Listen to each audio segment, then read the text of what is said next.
now I want to introduce Betsy, who has very rich experience in business development and helping others to success. That's what I will put her, and I will hand the microphone to Betsy now. Hi, everyone. Nice to see you all. And thank you, Patty, for inviting me here today. So I live in Denver and have 3 kids, a dog, a husband, and my passion is enabling and empowering people to make a living doing what they love. And I am really excited to learn from you about your challenges. So if you could please drop in the chat what it is, the single most important thing that would make you walk away from this time together thinking, wow, that was a really good use of my time.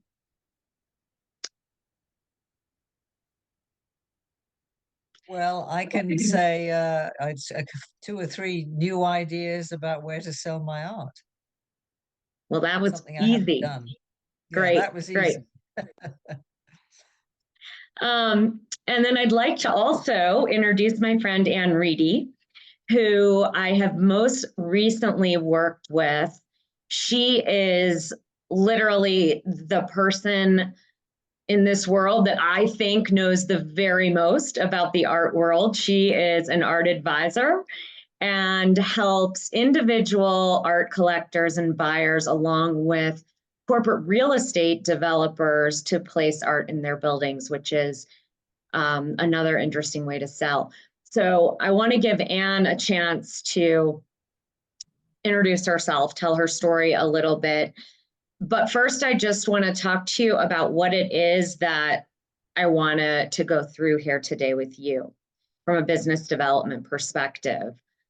What I'm going to start with is talking through what buyers consider when they're buying art, the things I know, because it's always important to know who you're selling to first and foremost. So I want to give you their point of view and why they might choose to work with an art advisor consultant like Anne and the women in her firm, why people might go direct to gallery and why people would work directly with an artist.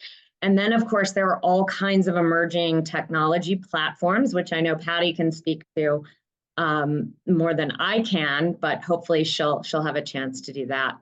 And then what I want to do is talk to you from the point of view of the artist, which I imagine most of you are. And so what I want to talk to you about there would be the advantages and disadvantages of working through all of those channels. Most artists we know might do some combination of the 3. So there's no one answer, but I hope that sounds good to you. And then hopefully we'll have an opportunity for you to ask any questions and make comments. But I would love to turn it over to Anne to introduce herself. Thanks, Betsy. And thanks, Patty, for having me today. My name is Anne Benson Reedy. I started my firm a little over 14 years ago. And I was always put to the question with great friends and family, like, should I buy this piece of art and should I put a frame on it? And will you come over and help me frame it? And my husband looked at me and he's like, okay, time out. You can actually get paid for this. So I started very small. I started working directly with artists and creating relationships with galleries. And now it's blossomed into a very large firm with 2 arms, helping people residentially and also helping with corporate partnerships. Like I can speak candidly about one of them. It's Howard Hughes. We do between 40 and 48 story buildings, and we curate the entire collection within that building of all original artwork. Highly unusual that this real estate development firm believes in fine art.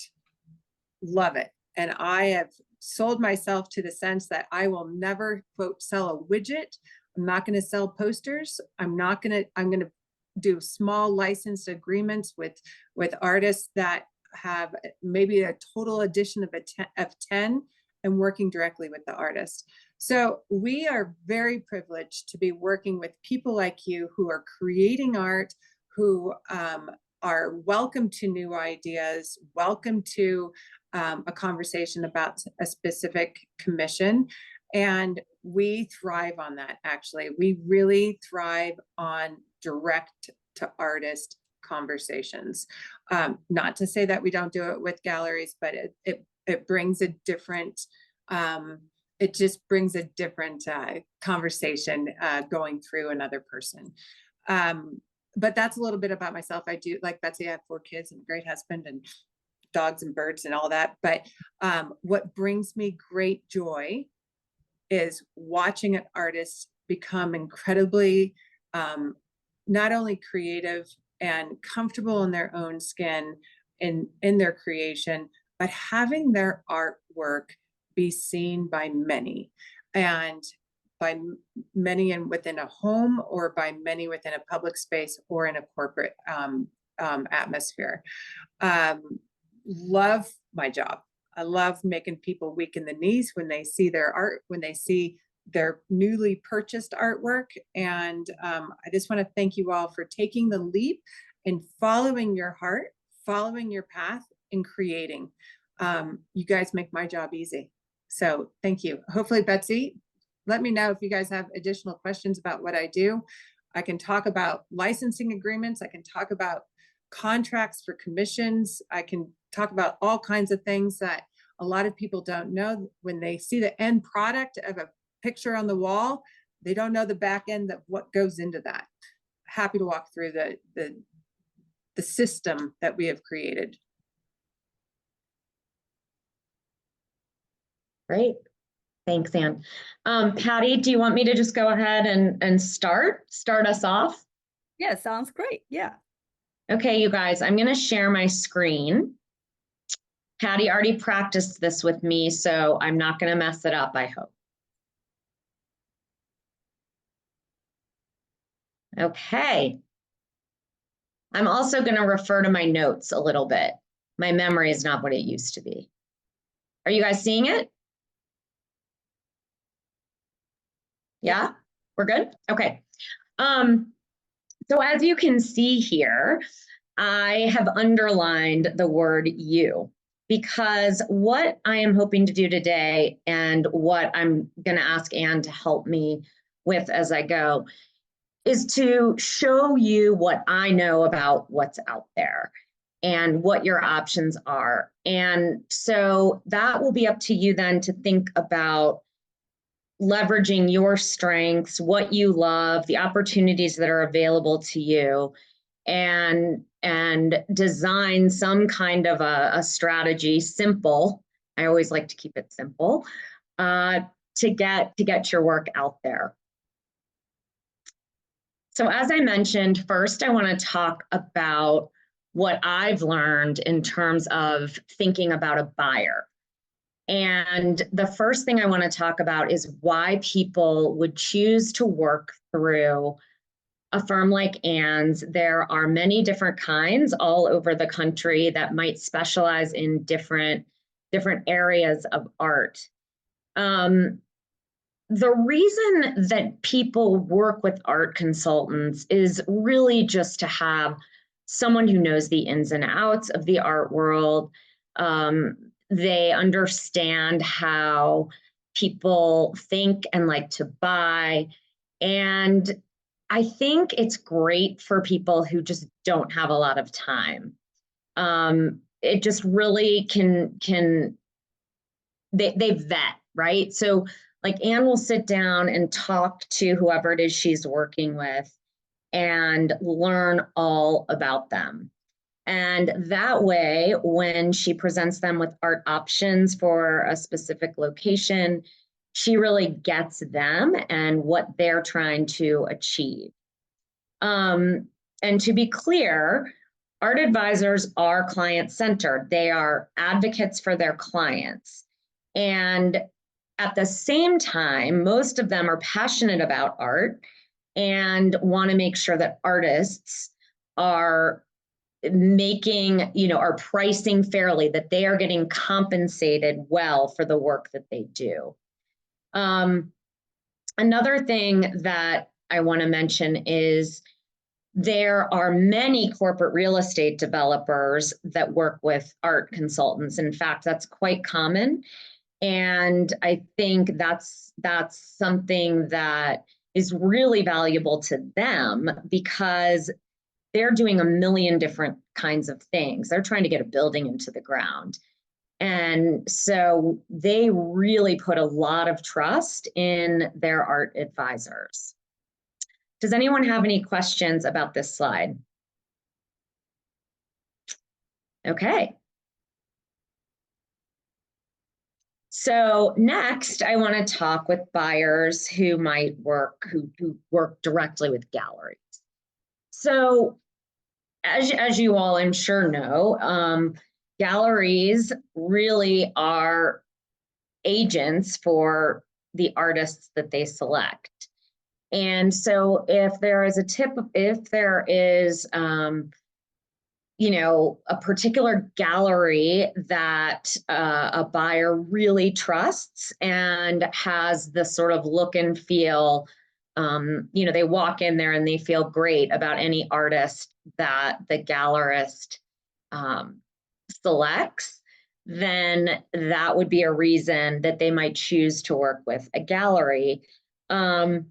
The other thing is that I would imagine, and Anne, you can probably jump in here, but most people would work with a gallery who might be a little bit more sophisticated of a buyer, so they kind of already know what's out there and keep their eyes on different galleries. Can you jump in here? Yeah, so it's very gallery dependent. If you are with an emerging gallery or mid-career gallery or mid-career to late career gallery, a lot of those galleries specifically have this body of clientele who have been purchasing in the past. So they trust the curatorialship of that gallery manager to who are they bringing on next, that they want to be engaged with it. And they probably also have a little bit of play on being able to get it at a better discount. I use discount, I don't want to say discount on the art, but, get a 20% discount on their purchase. So they, a lot of clients will befriend gallery owners, not only to get that discount, but also to have first choice on a new portfolio that's coming out from an artist.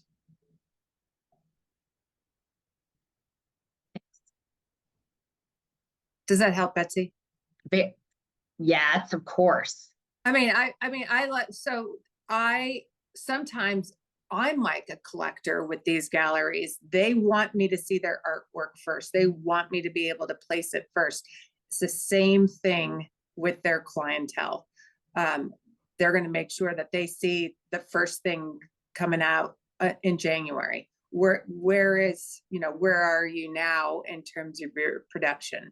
And they want to see consistency. Not only do they want to see consistency in your pricing, and gallerists and art advisors help with pricing for artists, but they want to see consistency within a portfolio, and then they'll want to see a turn. And a turn means from going super abstract to maybe having more figurative, or vice versa, going from understanding what you're looking at within the painting and then obscuring it. What is that turn piece? How important that turn piece is to a collector? It's helpful. Now here, I added a picture to my slide deck here, everyone. That was quite a feat. But this slide talks about why a buyer might work directly with artists. And I think this is sort of interesting. These are some of the things that, you know, that occur to me about why it might make sense for some of you to cultivate buyers on your own. You might be able to charge a little bit more because you're not, you know, paying an art advisor or a gallery a commission. And I do think that relationship piece, it's sort of that unquantifiable thing that I think is so imperative. And many people really like to, as I'm sure you all know already, they really like to understand the artist's story. They like to get to know the artist. They like to have art in their homes that when they have guests, they can talk about their interactions with the artists. I have to say that this is not really my recommended way to go, because I think it's going to cost you the most per acquired client, so to speak. You have a much more, if you're focusing a lot of attention here, I think it would be really important that you're great at social media, that you're great at networking, being out there, relationship cultivation, possibly working with someone with a large budget that's going to want to collect your work over time. And so, you know, again, the buyers that might go direct to artists might be more interested in discovering the next great artist, you know, kind of focused on that emergent talent. Can I and add do you want, yeah, I want to add jump in. something. So a lot of people who are not creatives sit behind a desk. They're in Excel all day. They want to be surrounded by somebody who has creativity, and they find that within the artist community. They just soak up what you're doing, how you're creating. So for you to be more vulnerable about your process and who you are as a person, most people who are seeking that out want to dive into it because they don't have it in their life.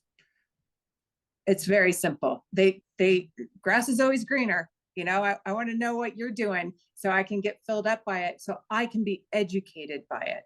I want to be educated by you about your process, about what it means to put on 3 coats of gesso and then to sand it down. Well, what does that mean? Why do you do that?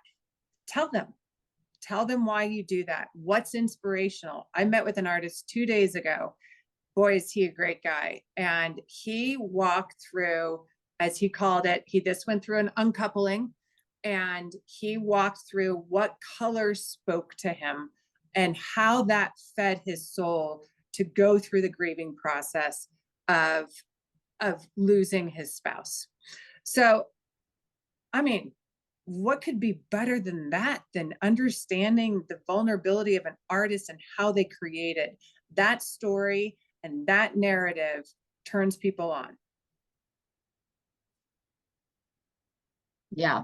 And the other thing that I've read and that data supports is those that work with artists fall into more Gen Z, that category of younger buyers who might be, again, more internet savvy, following artists on social media and that kind of thing. You know, another thing struck me, one of you put into the chat, and I'm just looking at my notes, something related to what you were asking about really is work-life balance, and, you know, making sure that you're able to do your job, even though you're far away from the arts center, and also balance your with the needs of your family. This, if you do this kind of, if you focus more of your attention on this route, you definitely do have more control over your schedule and how you choose to engage with your community. But I think that really the best way to navigate that challenge is, whether you're working with an art advisor or a gallerist or both, the best thing to do is to be proactive and to just let them know what your constraints are. If you know you're going to be really busy with family during a certain time of year, then that would be important to communicate that to those that you're working with.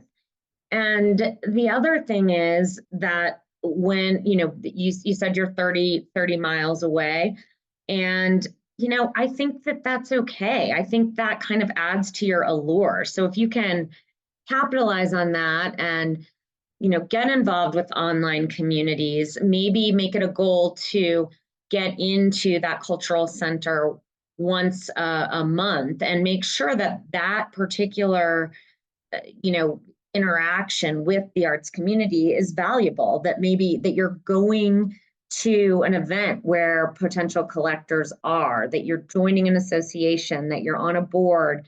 Those kinds of things can really help. Does that help the person that asked that question?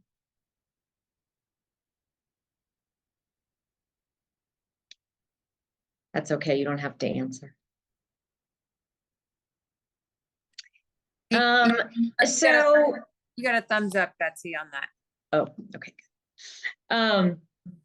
So now I'm going to take you through some of the things that artists consider as they align with these different channels. And again, Patty, at the end of this conversation, I hope that you can talk about Rev Art and the ways that the disadvantages, advantages, and how you help people like this, because I can't really, and I don't know that Anne can really speak to these newer, more emerging platforms, technology platforms. Okay, so here is what I know about the advantages and disadvantages of working for Art Advisor. And you can see from my slide, these are pretty much the boilerplate advantages and disadvantages, but from a more personal perspective, this is where Anne has spent 25 plus years working. And I think of all the art advisors I know, Anne is not just a client advocate, but really cares about art and the artist. So I think, Anne, if you could jump in here and talk about this, that would be super helpful. About the advantages with working for us? Yeah. Specifically?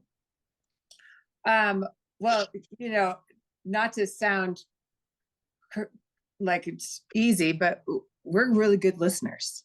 We're going to listen to what you can and can't do, and what and maybe push you a little bit more into getting into something that's uncomfortable. Either it's a bigger piece, it's a sculpture that's going to be dropped instead of mounted on the wall, whatever it might be.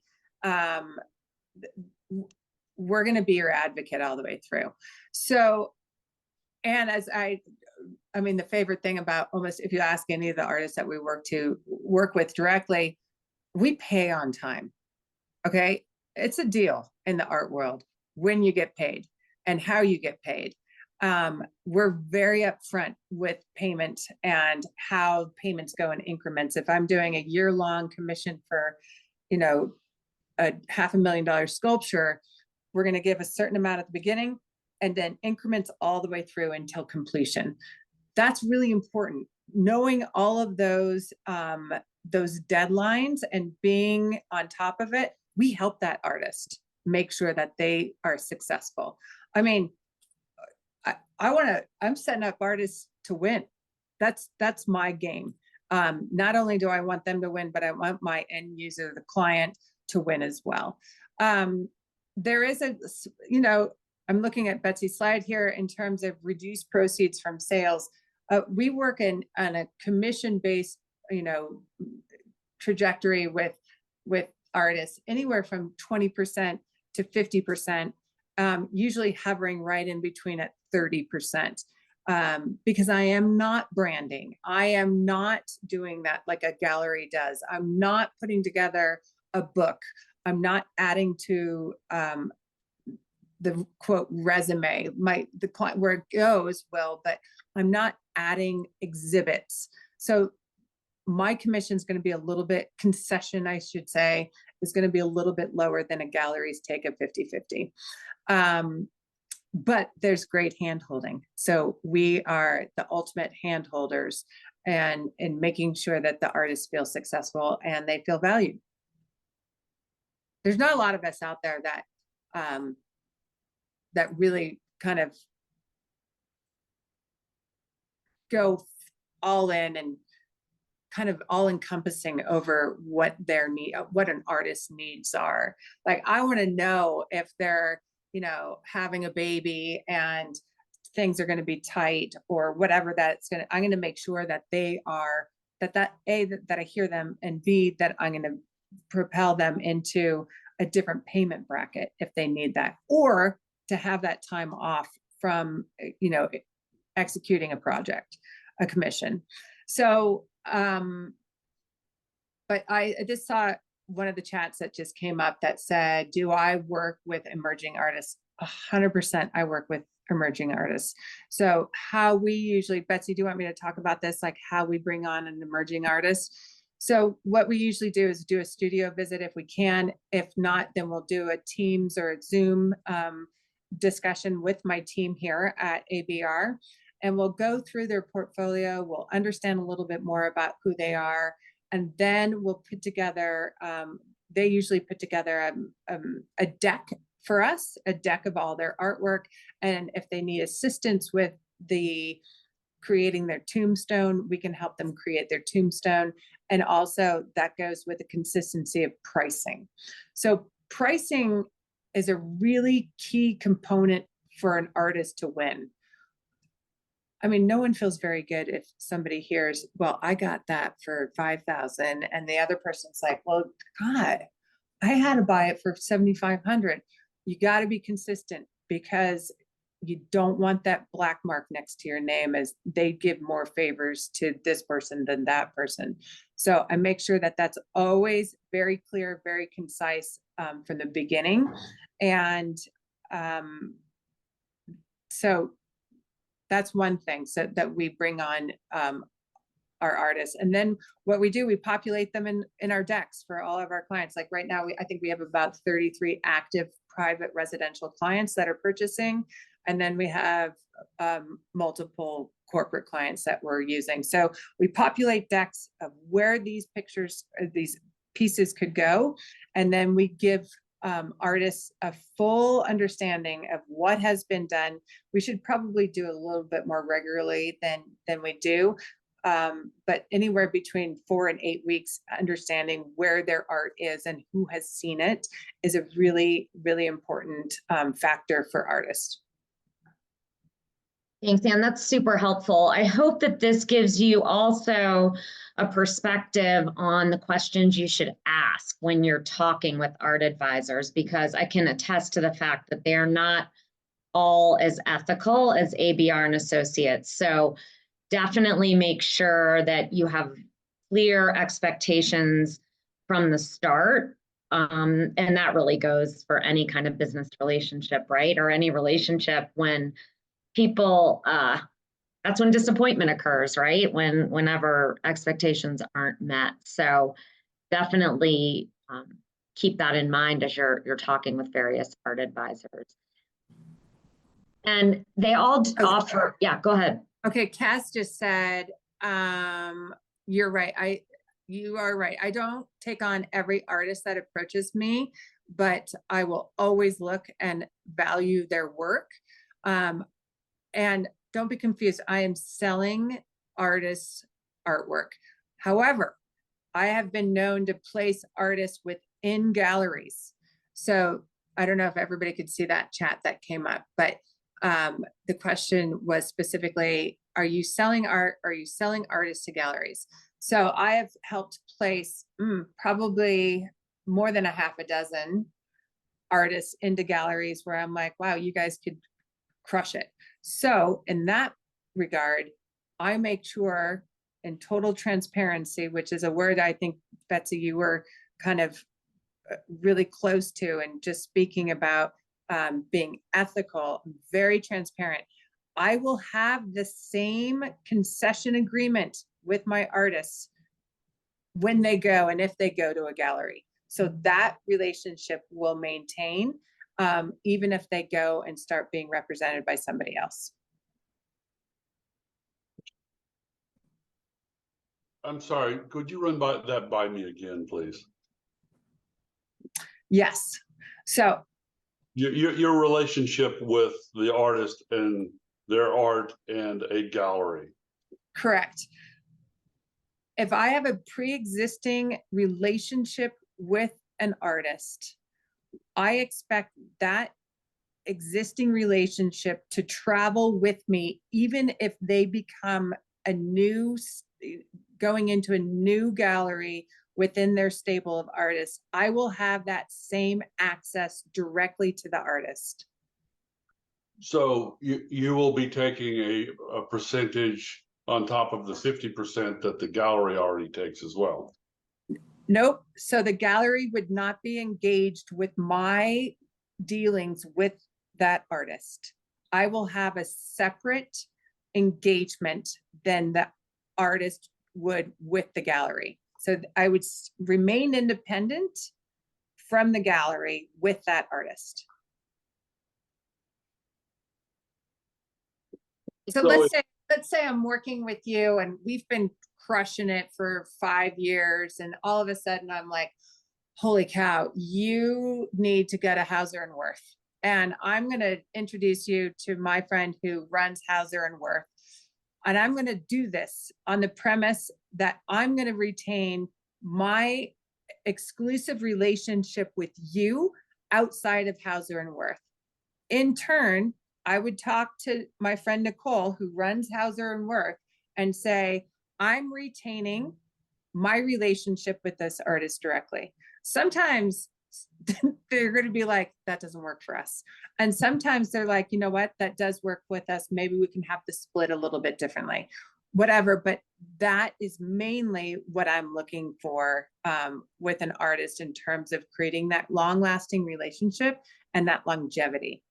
Because the better relationship I have with an artist, the easier it is for me to place them. So I'm hearing that the artist, when an artist is working with you and they're working with a gallery, their percentage would be less than 50%.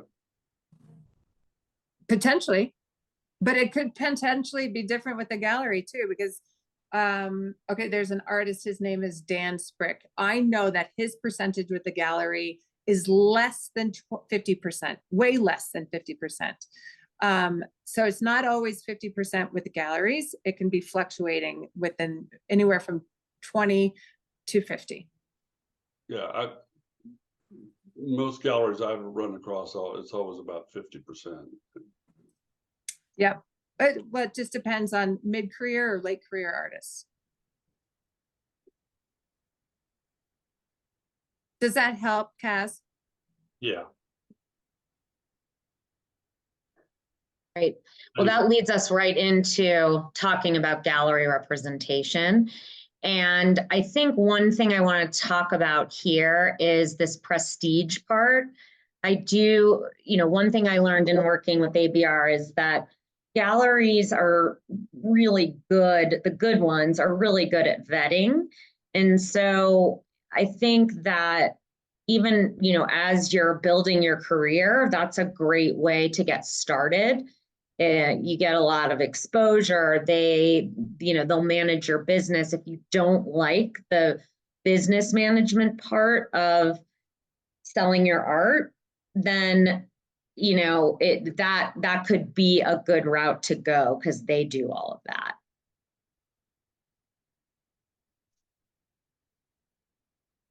And then, sorry, that's my dog.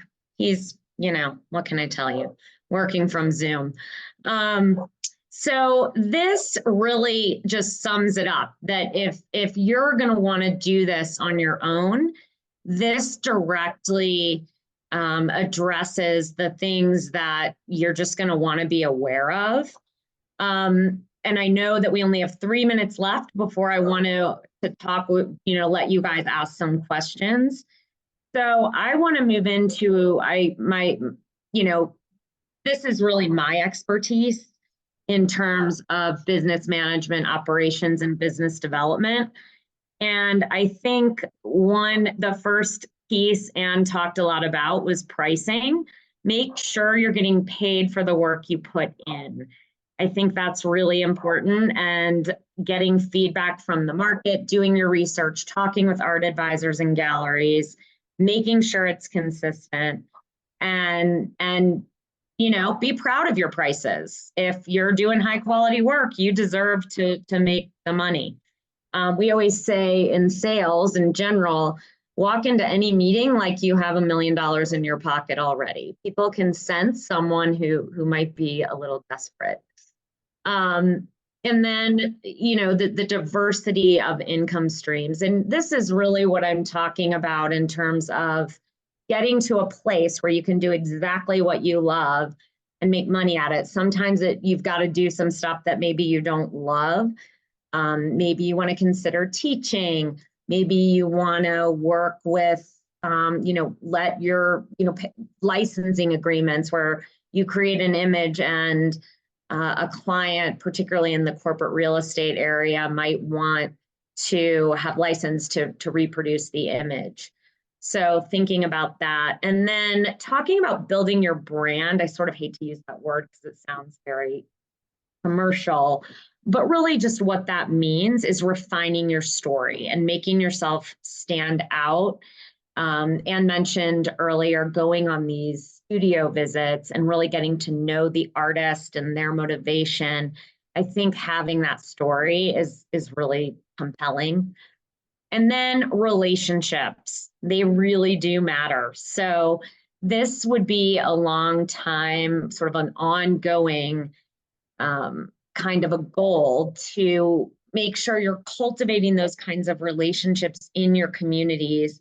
And I know, whether you're an introvert or an extrovert, no matter what, I always say you might not like it, but you just have to do it. So think about, again, maximizing your time and cultivating those relationships.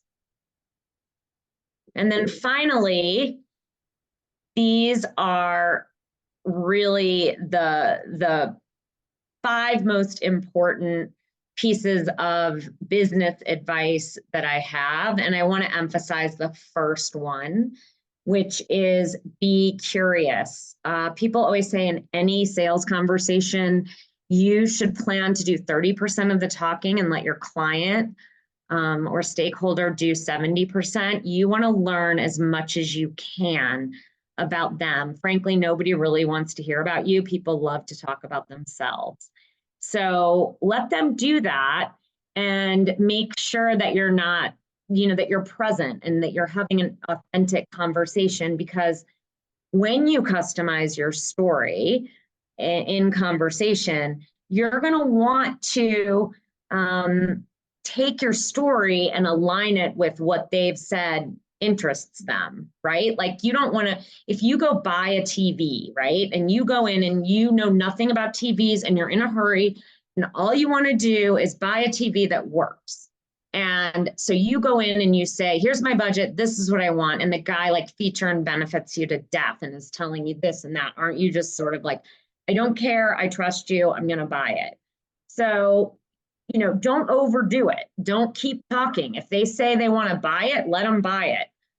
And then, of course, following up promptly. If somebody says to you, I know someone who you should talk to, do it quickly. If someone offers to introduce you to someone, make sure that you are taking notes and that you know exactly who they want to introduce you to, so that when you follow up, you're making it as easy as possible for them. Do not give them any cause to not do what they said they would do or what you're asking them to do. You got to make life as easy as possible for those. And then, of course, just stay up to date. Like, know your business, know who you're selling, know what's going on in the art world. You're the expert, and they're going to come to you because they trust you. And then the last piece, of course, is just building those relationships, networking, getting involved. So I think I went over, but I know Patty said sometimes these sessions can go 2 or 3 minutes over. So Anne, do you have anything to add here? And then let's open it up to some questions. Yes, thanks. Oh, go ahead. Oh, yeah, I just want to mention, so we were entering to our Q&A session, and feel free to drop any questions here, and we will try to answer all of them. And yeah, Anne, yeah, go ahead. Oh, no, I think Betsy, you did a great job. I appreciate listening to you, and I would welcome anybody that wants to reach out to us. I don't know if you'll have a follow-up, Patty, but I'm happy to give you my email and have our team look at people's art and do a quick chat on the phone and kind of I'm going through Kaz's stuff right now online, and would love to talk to him about his math and physics and his vision of how he puts things together. It's fascinating. So just as much as education for me, having more of an idea of what's out there. Wonderful. So we do have a question from Calendar earlier. So she would like to learn how to appraise the value of her or other artists' art. I mean, it's a common question. I do have some answers to that, but I do want to hear from Betsy. What's your advice? Well, there are firms that do that specifically. And typically I would, at least at ABR, we were able to refer our, the interested parties out to appropriate vetted appraisers. I think that it really just depends on your area, but find someone you trust to refer you out. Anne, you want to add to that? I do. So we can do, our firm has the platforms of ArtNet and Artsy and Ask Art, Mutual Art, Invaluable. We have all of these databases that are out there for secondary markets. We can give comparables. I am not a licensed appraiser, so that is a completely different certificate in regard to finding the right appraiser for the type of art that you create. Photography is going to be different than Western, which is going to be different from contemporary. So finding that appraiser is a very key component. If you're just looking for a comparable of where they are in the market, that's something that we can do, but I do not give a full list, as that is a licensed profession. Cool. So we actually had an amazing webinar in October with one of the appraiser we know from Christie to talk about how to, especially when your artwork need of like kind of official appraisers, and also get insurance for your collectors or something like that. So that's also a very interesting talk. And I just pasted our recording here, and if you guys are interested, we can invite a guy again and hopefully do another session in the next year to talk about it.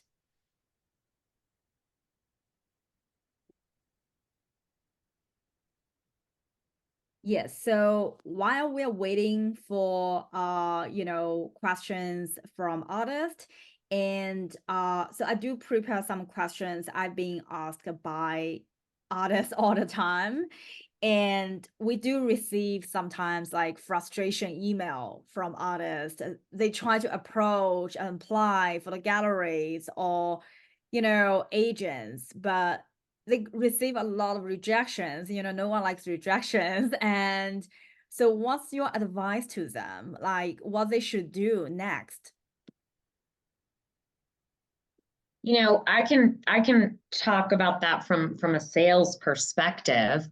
I think that what I call a pattern interrupt. I'm sure you guys have heard the term, but these people are literally approached by artists every minute of every day. And so if you can do something different, and I think that is really what is going to set you apart from others.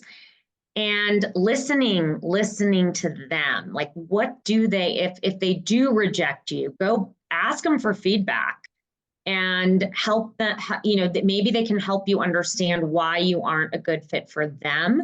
And then ask for a referral. If they're like, well, actually, come to think of it, maybe you're not a fit for me, but you could be a fit for someone else. And again, I think it's all about asking the right questions, because ultimately people are going to work with you because they trust you. And if you ask smart questions and get them thinking about their own business and how they're going to make money with you, that would be the way to go. They love art, but they want to make money. And I wouldn't even submit an application until you can talk to someone on the phone and find out what they're looking for. Okay, another really good way, if you want to get into a specific gallery, let's say it's Dolby Chadwick in San Francisco, go through that list, their stable of artists, and reach out to those other artists and ask how they got in. What did it take? How do I get in touch with Lisa Chadwick? What's the best way for me to go? Figure out those circles of artists within the gallery and insert yourself there. Yeah, I really just a quick comment on that. I really like your guys' comments, because we taking artists in as well to do some public art projects, and I would say only 1 out of 100 artists, like, ever, when we reject them, unfortunately, we usually say, okay, we'd love to talk with you about, like, the next step and a feedback, because we want to develop relationship. But only 1% artists actually reply and ask, okay, why? What's your feedback? What I should do now? Like, do you think other avenues more suitable for me? So I want to say, really, you guys entrepreneur as an artist, really put you outside there, and don't take it too personal. And it's just sometimes it's not because we don't like your art or something like that. It's not like your art is bad or something like that. It's really probably not the best time for doing this business together. Yeah, Cass, can we go with Dary's question first? So Dary asked, do art advisors try to stay within a geographic area, or do they work with artists worldwide? We work worldwide.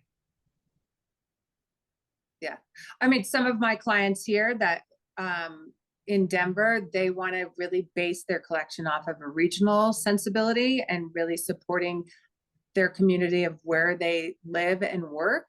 So we'll do something on a regional basis, but we pull from all over the world.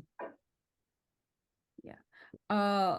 So my answer to that is really depends on their gallery or consulting firm. Each gallery consulting firm, based on their customer base, they have very different approach. Some focus on geography, like some focus on certain medium, some focus on certain type of projects. So you can do your research before you actually apply to them or reach out to them.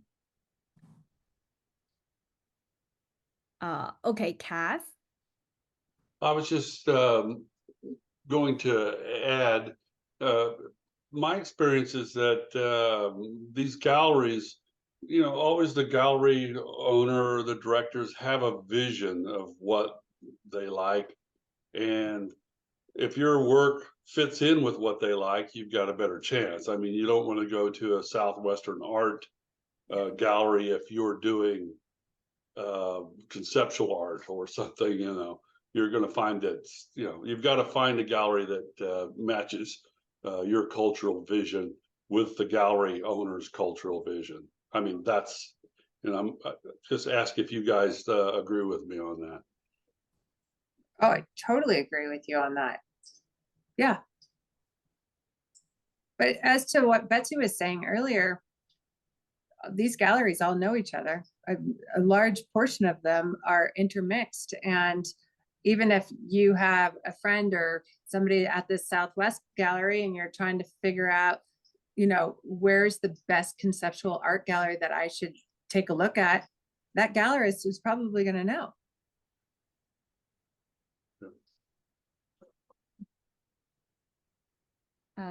Wonderful. So we've been able to take probably one or two more questions. And while we're waiting, so I also have a question here. Are there any specific trends in the art market that artists and art lover buyers should be aware of now? What do you guys think?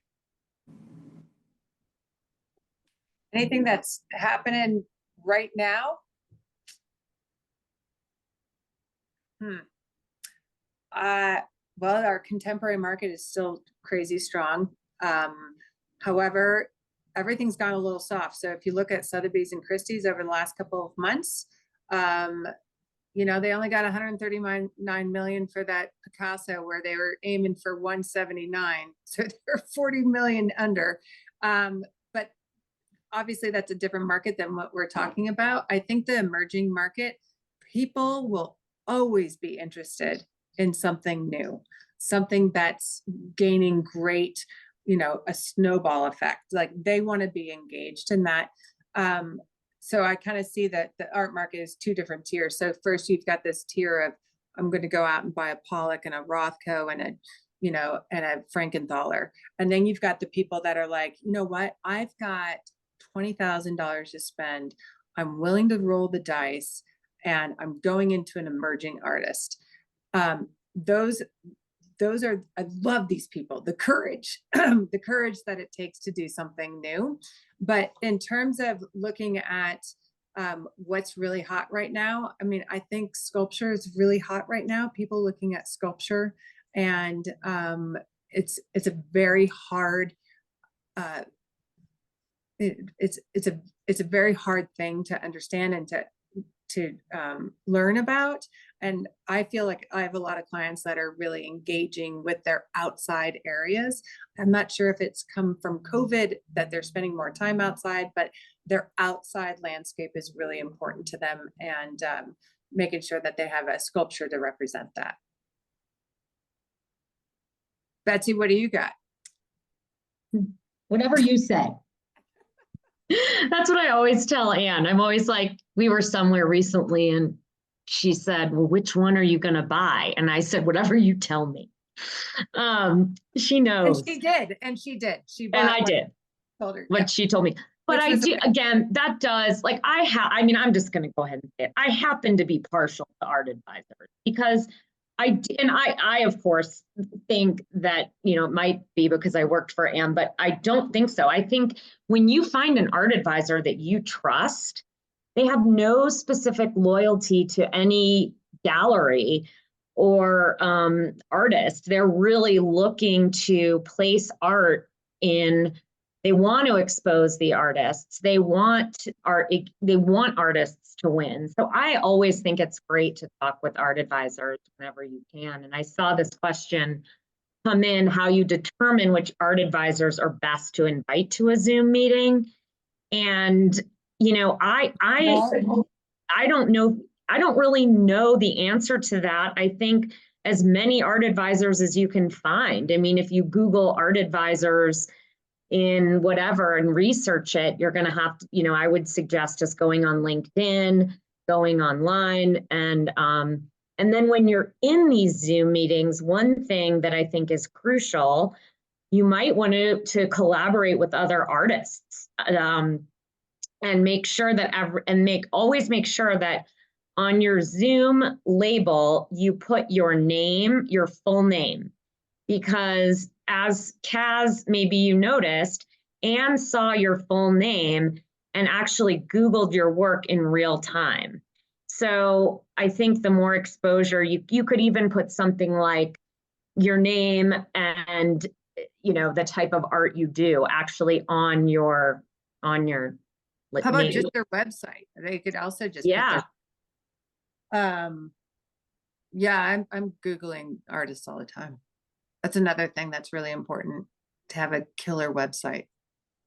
It's easy to use. Very helpful for people like us. But Betsy, I do want to say, being with a gallery, I mean, some of my closest friends are gallerists, and they do an outstanding job of managing their clients who are the artists. And it's a great avenue to go too, but finding the right one is a key component to your success. Okay, thanks for sharing with us, Betsy and Anne. And I really like your guys' last comment, and kind of back to wrap up what we try to have you guys as well.